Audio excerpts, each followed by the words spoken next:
Magandang umaga guys. Yan yung ating traktor na LPT18. Maagang umuwi ang ating operator dahil mahihirapan daw na umikot ang kanyang rotovator. Kaya yan, dinilisanan natin para malaman natin kung anong sakit. Sa tingin ko hindi naman to kadena kasi umiikot naman yung rotovator natin. Pwede sa bearing dito, pwede sa taas niya o sa ibaba. Kaya para malaman natin, kailangan natin to baklasin. Kaya linisan muna natin mga kasaka. Okay, yan, pinabaklas na namin. Yan yung aming operator na masipag. Kaya tinutulungan ko na din siyang magbaklas. Yan, medyo mahigpit yung mga kanyang roskas dahil medyo kinakalawang na mga kasaka.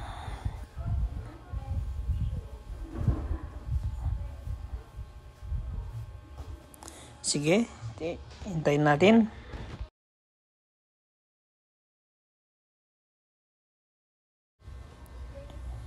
Yan, nilalagyan namin ng langis yung mga roskas para madaling tanggalin. Yan, tinatanggalan namin ng kanyang guide sa baba. Natanggalan natin mga kasaka. Susunod natin tanggalin yung cover niya sa baba. Cover ng side cover natin. Yan, tinatanggalan natin ng mga ating operator. Naglagay na din tayo ng mga balde para i-drain natin yung gear oil nito mga kasaka. Yan, may nakita silang leak sa side ng ating side cover. Ito pala ay may butas na kaya pumasok na yung tubig sa ating side cover. Kaya tingnan nyo, parang putik na yung lumabas. Hindi na gear oil mga kasaka. Kaya posibleng nasira dahil dito. Yan, tinatanggalan natin yung ganyang mga roskas sa palibot nito. Gumamit na din tayo ng mga power tools para mabilis mga kasaka.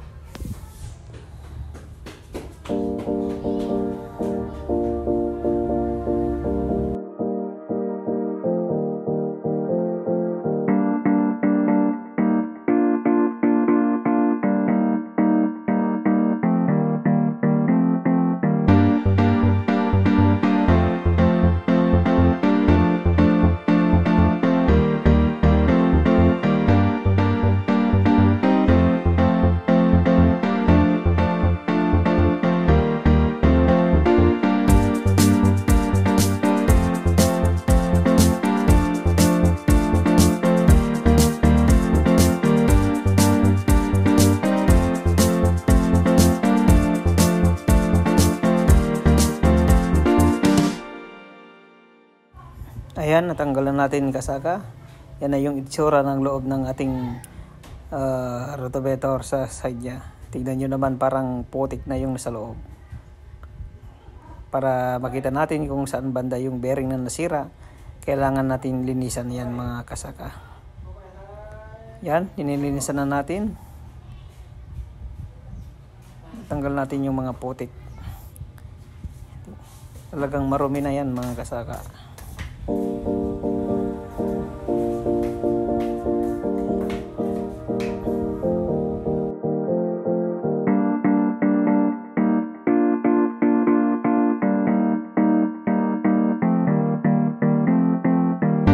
Yan kasaka, tinanggal natin yung lock sa taas at inukpok din natin ng flat screw sa ibaba para matanggal natin yung kanyang roskas.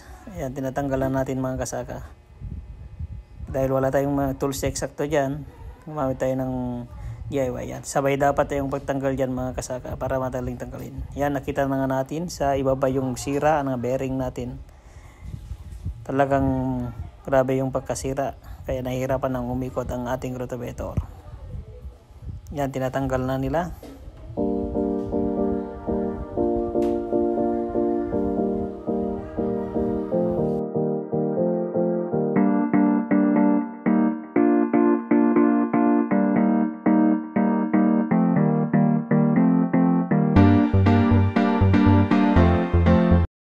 Ayan, nililisan din ng ating operator yung likod ng paglagyan ng bearing para malinis at madaling makita mga kasaka.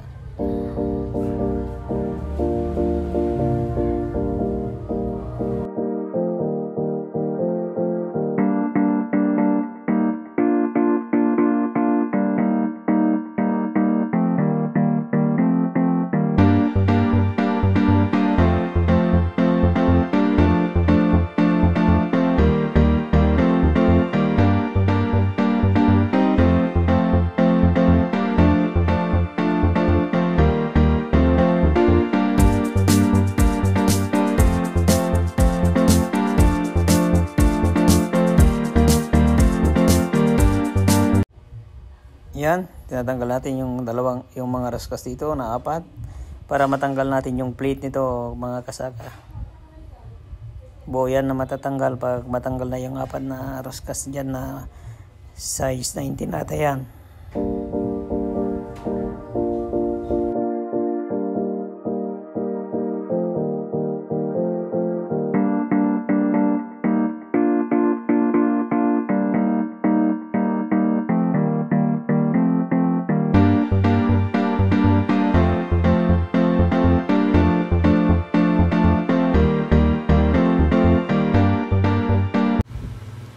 Yung mga plate natin gagamitin dyan kasaka. Then ready na ni tatay ang paglalagyan ng mga plate sa ibabaw ng ating rotavator. Yan, wine-welding na niya mga kasaka para maganda yung pagpipix natin dyan. Yan kasaka, dahil nagbaklas na din tayo ng bearing, sinabay na din natin na kumpuni ayusin yung kanyang top cover para hindi matalsikan ng putik ang ating operator, kasi kawawa naman siya, palagi siyang nagtatakip ng damo sa ibabaw nito para hindi siya matalsikan. Kaya sinabay na natin na ayusin yan mga kasaka. Yan, kinakating na ni tatay ang kanyang ibabaw taas. Pumamit siya ng welding kasi wala naman tayong acetylene, kaya yan na lang.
Yan, linilinisan ni tatay yung pagkakabitan natin ng kanyang top cover, yung ating rotavator, para maganda yung pagpipix nito mga kasaka.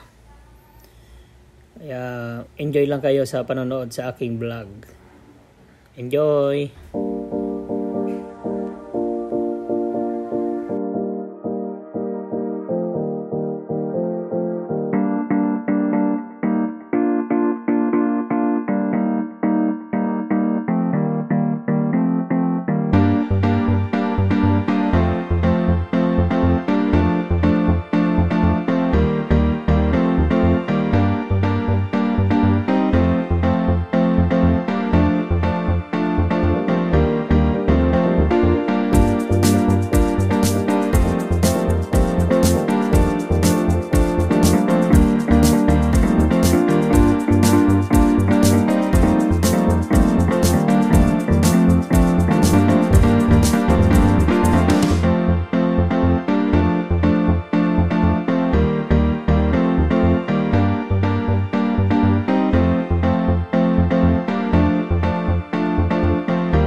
Ayan, kinuna natin yung plate para isukat natin kung kasya o pwede nang ilagay yung ginawa nating plate kasaka.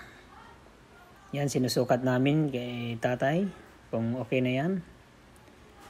Pero meron pang konting problema. Hindi pa shadow fix yung ating linalagay mga kasaka.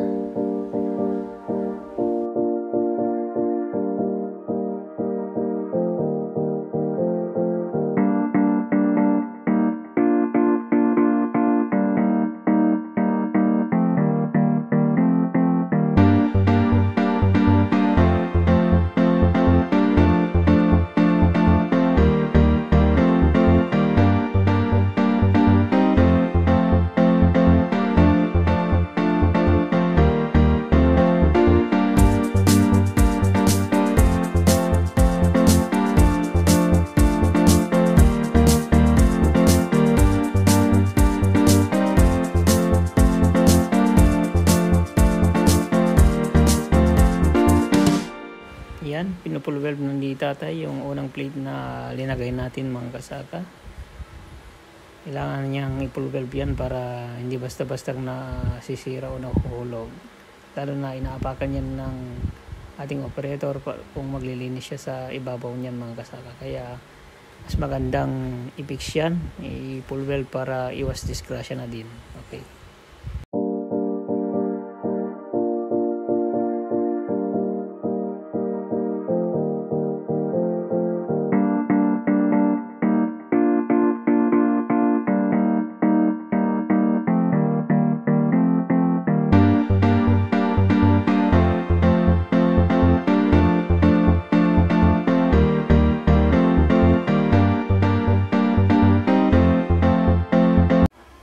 Yan kasaka, yung pangalawang plate na ating kakabit, pero may pinakaiba na ito sa una nating kinabit dahil may makapal na plate sa ilalim nito. Yun yung paglalagyan ng mga roscas ng ating differential sa ating rotovator. Kaya na-align na namin para eksakto yung butas at walang aberya pag dinagay na yung kanyang roscas.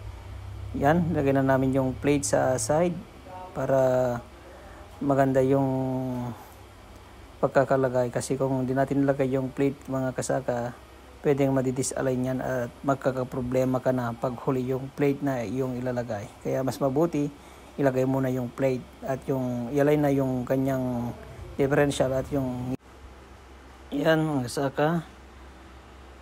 Naka-ready na yung ating traktor. Yan na yung ngipin ng ating rotovator. Kailangan natin i-align yan para maganda yung pagka-fix ng ating nilalagay na top cover sa ating rotovator o sa yan. Si tatay rin ready niya yung mga bearing, yung plate, nilalagay na yung bearing.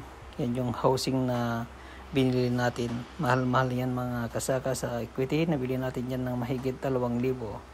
Tapos yung oil seal niyan 2,000 din. Kaya talagang mahal ang mga pyesa ng mga farm machineries like tractor or harvester mga kasaka. Pero ganyan talaga.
Yan kasaka, linalagay natin yung plate at kinabit na din natin yung mga ngipin ng ating rotavator para sabi ko maalay na natin yan bago ilagay yung mga top cover ng ating rotavator.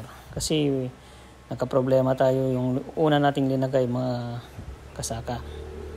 Disalign. Yan, nahihirapan na natin ilagay kasi yung unang plate na linagay natin naka-full valve na yun at di na-align. Kaya pinapersa na natin mga kasaka. Kaya mas mabuti yung mauna pala ito bago ilagay yung mga top cover kasaka.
Yan mga kasaka, tingnan nyo naman yung epekto ng naunang ilagay natin na plate. Hindi pa na i-align. Ang hirap ilagay.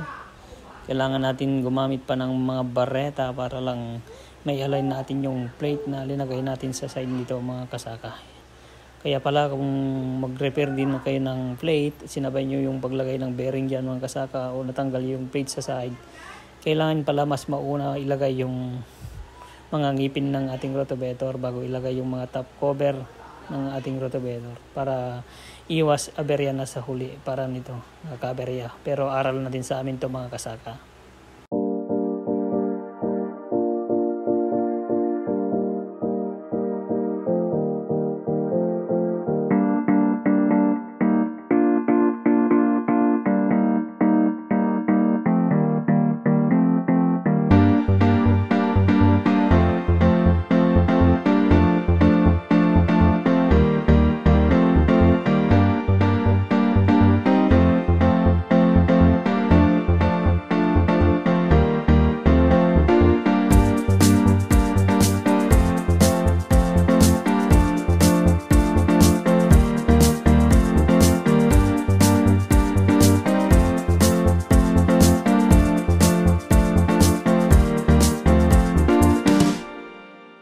Yan kasaka, ilagay na natin yung plate. Kailangan natin ilagay yung sprocket at kadena na.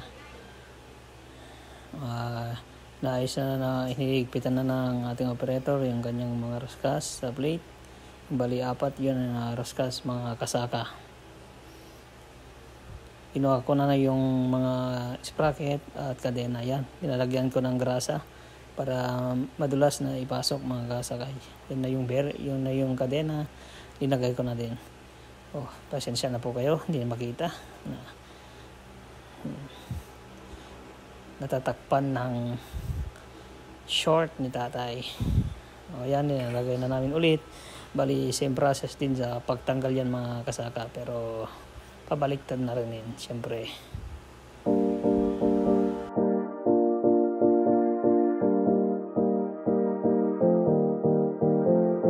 Yan gasaka. Nakahanap din tayo ng tools sa paghigpit sa mga roskas nito kasi kailangan natin ng higpitan yan para maganda yung fix, kaya gumamit tayo ng yabe ng tubo mga kasaka. Yan, tinitingnan namin pag pwede na, ilalak na natin. Kailangan natin ng pukpukin ng flat screw para hindi siya matanggal mga kasaka. Yan, tapos na natin na ilagay yung side. Itintuloy na ni tatay yung paglagay ng plate. Nalagay na yung plate na pangalawa. Okay na. Pinipulubel na yan mga kasaka.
Okay, natapos na natin kasaka yung pangalawang plate.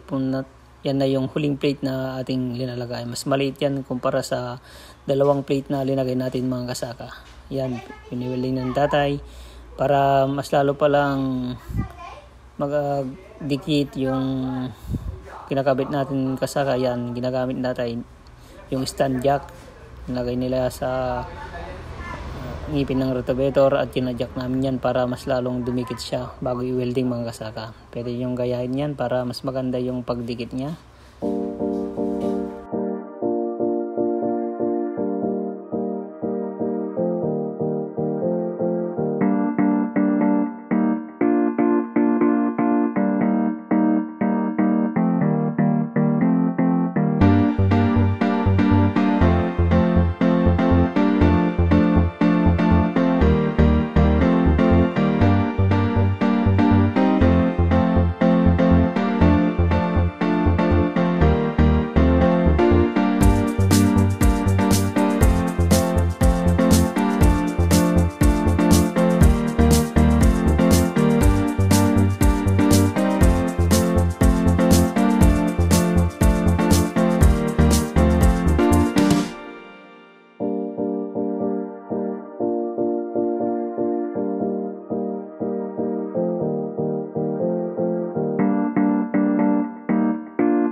rin naman ako. Hinahanda ko na yung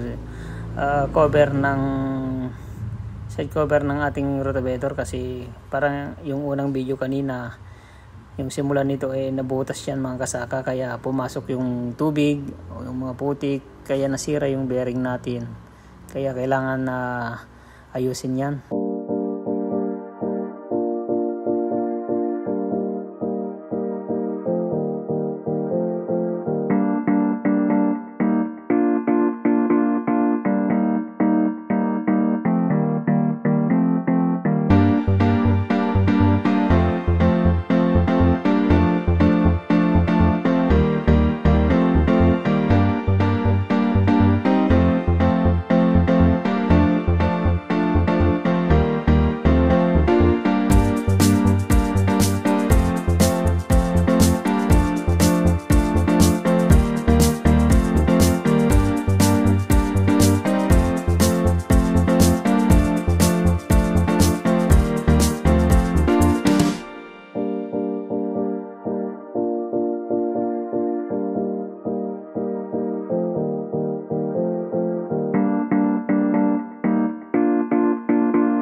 Yan kasaka, kikita nyo yung side cover natin, meron siyang kulay pink.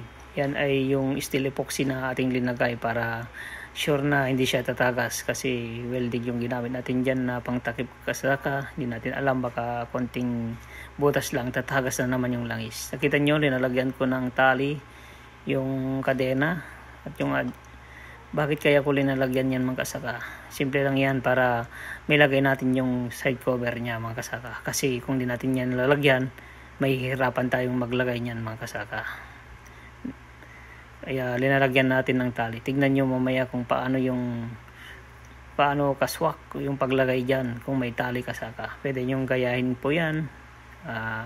Based yan sa ating experience mga kasaka. Yan kasaka. Tingnan nyo, tinanggal ko na yung liting. Yan din, para nag-fix na siya mga kasaka.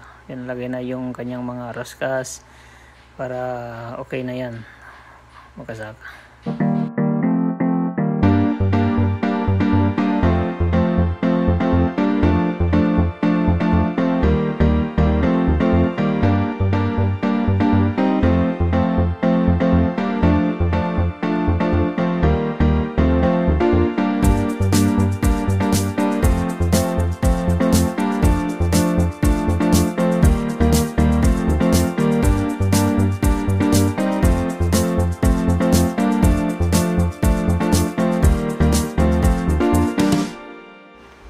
Saka pala mga kasaka, yung may bilog yan, yung side ng ating side cover ng ating rotavator, naglagay tayo ng plate dyan para mas lalong kumapal kasi manipis na yan. Baka mabutas na naman, kaya naglagay na tayo ng protection dyan mga kasaka.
Yan kasaka, nalagay na natin yung kanyang guide para yan yung ginagamit para hindi siya masyadong madiin sa kanyang pagro-rotavator. Yan yung guide na ating ginagamit mga kasaka. Na-adjust na natin sa pinakamababa yan para mas malalim ang kanyang binubungkal na lupa.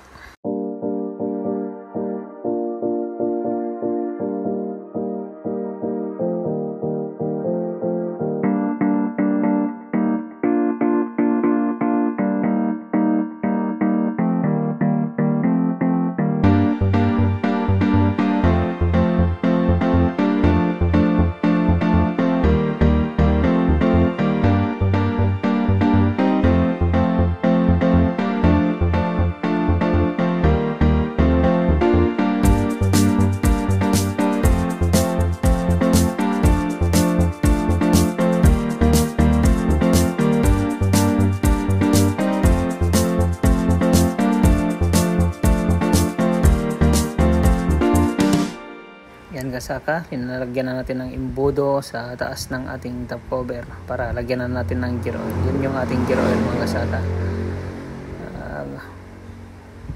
Ilalagay na natin. Susukat natin yung rami ng gear oil sa sides nito mga kasaka. Meron siyang roscas doon. Kailangan natin tanggalin. Pag may tumulo na, okay na yung sukat nito mga kasaka. Kailangan na natin itigil sa pagkarga. Pero sa kaso dito natin kasaka, iba yung tinanggal naming roscas. Tataka kami nitong kasama ko, wala pa yung tumatagas na langis. Kaya karga ng karga. Pero makikita natin mamaya kasaka, sobrang sobra na pala yung gear oil na ating nailagay. Kaya yan, nakita namin na sobra. Kaya iba pala, yung taas niya pala yung pagtignan yung kanyang sukat.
May mali kami dyan na kasaka. Inuna namin kanina ilinigay yung guide niya.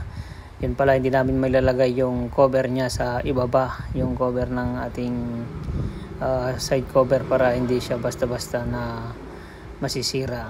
Kaya yun, tinanggal namin ulit yung kanyang guide at linagay na namin yung side cover niya, yung protection niya sa ibaba mga kasaka. Kaya okay lang yan para iwas para dagdag experience na din sa pagbabaklas yan mga kasaka.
kasaka, nagliligpit na tayo ng ating mga gamit kasi tapos na ang pag-aayos natin sa traktor. Yan, tinesting na din namin. Okay naman yung pag-ikot, wala naman problema mga kasaka. Pinabante na din namin para ilagay yung cover niya sa likod. Yan yung kasaka. Medyo mahirap ilagay kasi hindi na fix yung nilagay natin na top cover niya mga kasaka. Pero madali lang yan. Pupukpukin lang natin yan ng maso. Okay?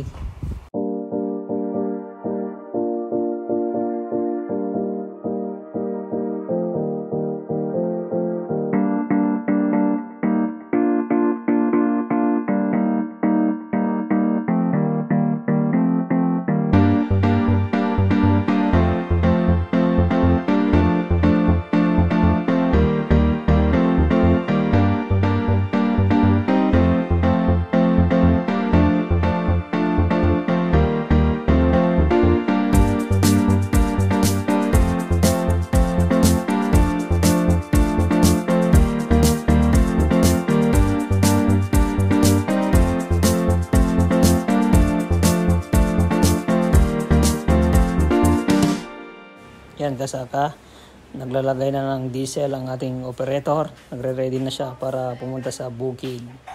Kasi may na-standby siya ng 2 araw. Kaya 2 araw din yan na ginawa namin mga kasaka. Mabilis lang kasi naka-fast forward tayo. Okay. Yan, nagre-ready na. Umalis na siya kasaka. Linis na siya ng kamay. At bubuksan na din yung gate para makapagtrabaho na siya mga kasaka. Yun, pati aso lumabas na. Sige, yan na kasaka. Paalam, subscribe my channel. Thank you very much to panonood sa aking video.